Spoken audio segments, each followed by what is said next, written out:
Il brano di oggi inizia con il A passagem do Evangelho de hoje começa com o retorno de Jesus da terra pagã. Escutemos. Di ritorno Naquele tempo, Jesus saiu de novo da região de Tiro, passou por Sidônia e continuou até o mar da Galileia, atravessando a região da Decápole. Napoli. Se ascoltando la lettura Vamos fazer memória a essa viagem de Jesus do retorno de Tiro. Se olharmos no mapa que vocês vê agora no fundo, vocês vão ficar surpresos porque não dá para ver com clareza por que Jesus parte da região de Tiro e deve ir na região do Mar da Galileia, deve descer na região do sul. Ao invés, ele vai para o norte, a Sidônia, e depois desce para a Decápole, porque deve retornar a Cafarnaum, onde ele tem a sua residência. Ao invés, o encontramos em pleno território da Decápole. Vocês podem ver ali a Decápole atrás da minha cabeça.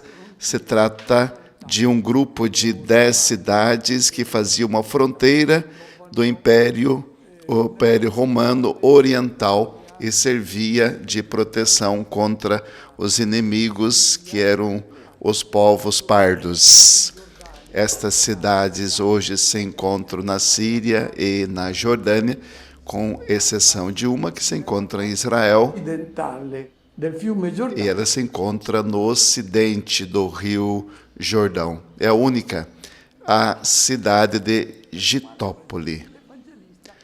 A impressão que nos deixa esta viagem é que Jesus não quer voltar para a sua terra, entre as suas pessoas, e que quer parar um pouco mais entre os pagãos, que as pessoas puras do seu povo consideram aqueles povos imundos, impuros. Então agora, na Decápole, onde ele chegou, certamente também tem pessoas impuras, porém, os pagãos não são impuros, eles podem fazer gestos não corretos, mas são, no entender de Jesus, são filhos de Deus, e então se encontram os 12 comportamentos impuros que escutamos na semana passada no Evangelho. O que aconteceu e o que Jesus fez na Decápole? Ele quer levar a palavra de vida que cura essa sociedade e a torna mais humana. Vamos ouvir quem ele encontra. Trouxeram então um homem surdo que falava com dificuldade e pediram que Jesus lhe impusesse a mão. Daqui a pouquinho nós vamos ver os gestos que Jesus faz a esse surdo que falava com dificuldade, uma das tantas curas que Jesus fez. Para poder aprofundar a mensagem, temos que ter presente, quando os evangelistas nos falam das curas que Jesus realizou, eles não estão fazendo uma narração em forma de anotação, mas eles mostram aquilo que os gestos de Jesus significa. Eles querem nos fazer entender, através dos sinais que Jesus realizou verdadeiramente, o que acontece quando uma pessoa encontra Cristo e o seu Evangelho. Ela não fica mais a mesma, é curada de todas as suas doenças. Estas narrações devem ser lidas como parábolas da transformação prodigiosa do mundo, da sociedade, das pessoas, transformação que acontece sempre onde chega Cristo com o seu Evangelho. Vamos examinar então alguns detalhes desta narração. Antes de mais nada, que homem que é apresentado a Jesus e em que condições ele se encontra? Não é uma pessoa sadia, é um doente. Quando nós folheamos o Evangelho, nos damos conta que o homem que Jesus encontra é sempre doente, ou no corpo ou no espírito. É a imagem da humanidade que o Filho de Deus encontrou. Quando nós falamos da nossa sociedade, não dizemos que talvez a sociedade hoje também é doente, cheia de injustiça, de mentira, de corrupção. E como curar essa sociedade? Deus precisa intervir fazendo algum milagre? Não, se Ele fizesse isso, Ele tiraria a nossa liberdade. Nós somos essa humanidade doente, marcada pelo pecado original. É a nossa condição, mas é uma sociedade que pode ser curada e tem um modo para que isso aconteça. Basta que ela aceite de ser tocada por Cristo e pelo seu Evangelho. Nós buscamos de todos os modos curar a nossa sociedade e a nossa própria humanidade. Até que o Evangelho nos toque profundamente, não estaremos curados. Por quê? Porque nós seguimos a lógica do mundo e o Evangelho segue a lógica de Deus. Qual é a doença que cria esta condição? É a surdez. O homem que Jesus encontra é surdo. Esta é uma imagem bíblica que volta várias vezes no Antigo Testamento, quando os profetas falam da condição do povo de Israel, que sempre vai seguindo caminhos errados. E depois termina no exílio, é levado para a Babilônia, porque foi um povo surdo para a palavra de Deus. Vamos lembrar o que nos disse o profeta Jeremias. Esse povo é povo de coração duro, está com os ouvidos fechados, não escuta, e não escutando, vai terminar no meio dos pagãos. E o que acontece? Quando uma pessoa é surda, o que ela faz? Ela continua vendo. Então, ela não tem indicações que vêm, que entram nela pelo ouvido, que seriam indicações de como ela deve se comportar. Então, ela segue aquilo que vê, ela segue os exemplos dos outros. E como os israelitas estavam no meio dos pagãos, eles acabam copiando os gestos, os costumes dos pagãos. Estejamos atentos, porque essa é a nossa história. Se nós ficarmos surdos ao Evangelho, nós vamos copiar aquilo que acontece na sociedade, que não é orientado pelo Evangelho, que segue os critérios dos instintos, os critérios do pecado, os impulsos da carne. E também nós, se nos tornamos surdos à palavra de Deus, vamos acabar copiando os gestos da secularização das pessoas que não têm Deus, que estão ao nosso redor. Seremos cada vez mais pessoas que serão orientados pelo orgulho, pelo dinheiro, pela fragilidade, assim por diante. Não seguiremos aquilo que Deus nos orienta, a moral da igreja, aquilo que o Santo Evangelho pode guiar a nossa vida. Perdemos o contato com a palavra de Deus, que nos dá a indicação justa. Segundo detalhe, é surdo esse homem, ele representa a surdez da humanidade e gagueja. Ele fica gaguejando, mas aquilo que ele gagueja não dá para entender. O que representa esse gaguejar? É como a sociedade pagã que está ao nosso redor, ela consegue dizer alguma coisa. Ela fica dizendo alguma coisa, até tem alguma coisa justa, correta. Ela fica gaguejando alguma coisa. A sociedade pagã procurava, desde os tempos antigos, responder aos anseios do ser humano. Não conseguia. Basta observarmos a cultura e a filosofia grega, pagã, era sempre uma busca de responder aos enigmas da nossa existência.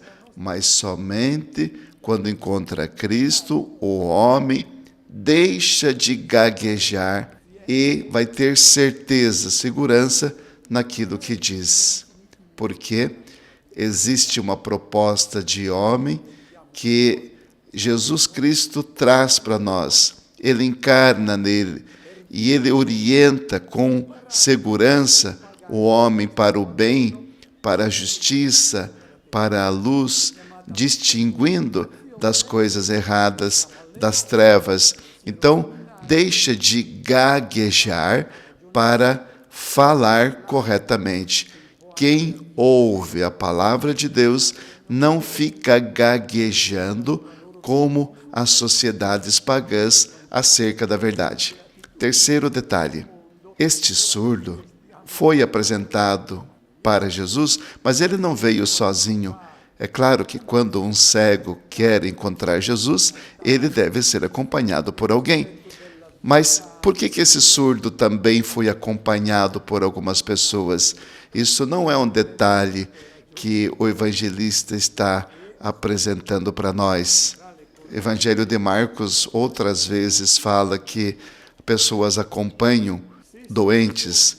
Quando Jesus curou a sogra de Pedro, no dia de sábado, as pessoas endemoninhadas e doentes, no final do dia, foram acompanhadas por outras pessoas até a casa de Jesus.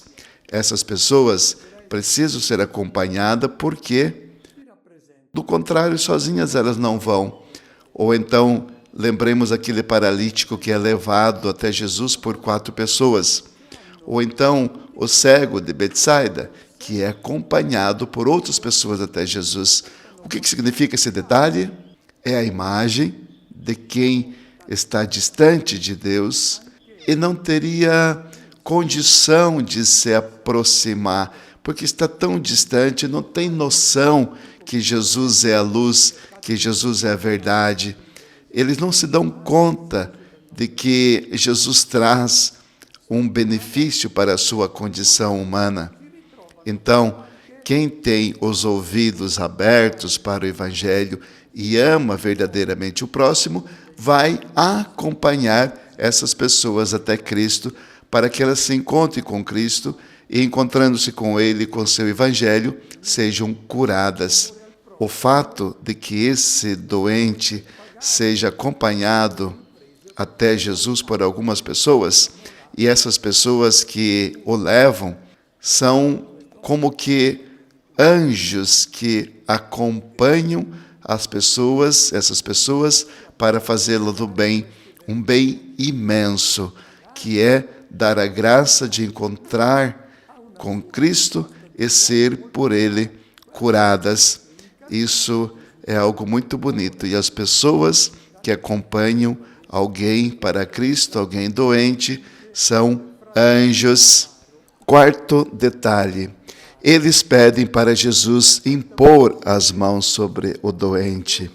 Esses anjos que pedem a Jesus não são o doente. O doente nem sabe que precisa ser curado na sua surdez. São os anjos que sabem disso. Eles que percebem que a pessoa não está ouvindo a palavra de Deus. Então, eles pedem para que Jesus cure. Isso significa a oração. Esses anjos devem constantemente rezar. Quando percebem que alguém está distante da palavra de Deus, precisam rezar, pedir que Deus toque os seus corações, que toque os seus ouvidos, que toque a sua vida. Porque se você não rezar, você vai continuar vendo as coisas do lado humano. Vai ficar com raiva do doente. Por que ele não escuta a palavra de Deus? Por que ele está tão distante de Deus? Você vai até se ofender porque ele te diz: deixa, não me incomode. Então você acaba não tendo o relacionamento correto. Ao invés, quando você percebe que alguém está surdo à palavra de Deus e precisa ouvir a palavra de Deus, a primeira coisa a fazer é rezar para sintonizar as nossas escolhas com aquela de Deus, para entender a condição do irmão como Jesus vê. E depois de ter entendido o significado simbólico desses primeiros detalhes, agora vamos ouvir como acontece a cura. Sentiamo adesso come avviene la guarigione. Gesù lo prese in disparte. Jesus afastou-se com o homem para fora da multidão. Em seguida, colocou os dedos nos seus ouvidos, cuspiu e com a saliva tocou a sua língua. Olhando para o céu, suspirou e disse: Efatá, que quer dizer abre-te. Imediatamente, seus ouvidos se abriram, sua língua se soltou e ele começou a falar sem dificuldade. Jesus recomendou com insistência que não contasse a ninguém, mas quanto mais ele recomendava, mais eles divulgavam. E fa parlare i muti. Vogliamo prestare attenzione a tutti i dettagli. Antes de realizar a cura, Jesus faz uma série de gestos que para nós pode até parecer estranhos, mas que têm um significado e contêm uma mensagem. Nós buscaremos entender esses gestos.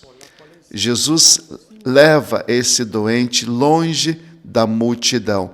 Não precisava, porque podia até curar ali, na frente de todos. Vamos ter presente que nós estamos interpretando esta narração, aquilo que o evangelista quer nos explicar com esse gesto. Este homem nasceu e cresceu no ambiente pagão e ele pensa e age como todos os pagãos. Ele nunca escutou uma outra proposta de vida diferente daquela que sempre viu.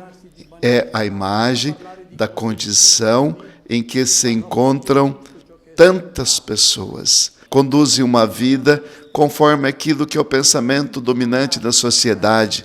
Não escutaram outras propostas de vida. O que acontece? Um dia, quando alguém leva essa pessoa, fazendo-se como um verdadeiro anjo, leva essa pessoa, cuida dela e leva ao encontro de Jesus, ao encontro do Evangelho, essa pessoa chega até Cristo. O que acontece? O que o Evangelho faz com essa pessoa? Faz exatamente o que fez Jesus. Como primeira coisa, o Evangelho tira a pessoa fora e leva para longe da multidão, longe do pensamento que ela sempre teve, daquilo que sempre escutou, mas que está distante de Deus, aquele pensamento. Então, se você quer que sua vida seja curada pelo Evangelho, deve deixar-se levar para longe de como as pessoas pensam, como as pessoas agem.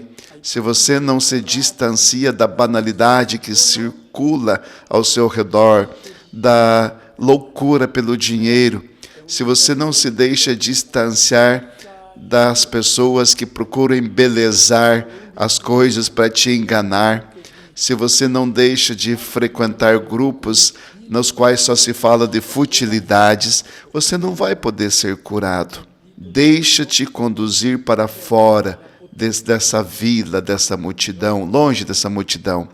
Depois, Jesus coloca os dedos dentro da orelha do doente. Esse gesto era um gesto muito comum na cultura da época. Era um modo pelo meio do qual se queria mostrar a força, o poder curador de Deus, o significado simbólico. Devemos olhar à luz da Bíblia, quando a Bíblia fala do dedo de Deus. Aqui é o dedo de Jesus, mas é o mesmo dedo de Deus. Por exemplo, quando os magos do faraó se encontram diante dos prodígios que estão acontecendo no Egito, a um certo ponto eles dizem: aqui, vamos parar, porque a gente vê o dedo de Deus. É o sinal da presença e da potência de Deus que está agindo. Jesus também usa essa imagem quando descreve os fariseus, diz assim: se eu expulso os demônios, é porque aqui está o dedo de Deus, a potência de Deus. Então significa que o reino de Deus chegou. Terceiro gesto. Com a saliva, Jesus toca a língua. para entender esse gesto, temos que ter presente que na concepção popular do tempo, a saliva era tida como um concentrado da respiração, uma espécie de materialização do respiro. Então, tocando com a saliva na língua do surdo, Jesus entendia comunicar naquela língua o seu espírito, o seu respiro. E a língua que foi tocada pelo Espírito de Cristo não vai falar mais como antes. Fala uma língua nova. Vamos lembrar no dia de Pentecostes, quando desce o Espírito, todos falam uma língua nova. Tudo aquilo que o Espírito do mundo sugere para as pessoas, ofensas, gritos, palavras erradas, tudo isso cessa, para que o Espírito Santo coloque dentro da pessoa o Espírito Divino e agora a pessoa fala a partir do Espírito de Cristo, conforme falam os filhos de Deus. Então vai falar de perdão, de reconciliação, de paz. Depois, Jesus pronuncia uma palavra em aramaico, efetá, que significa abre-te. É a nós que Jesus dirige essa palavra, a cada um de nós, efetá, abre-te.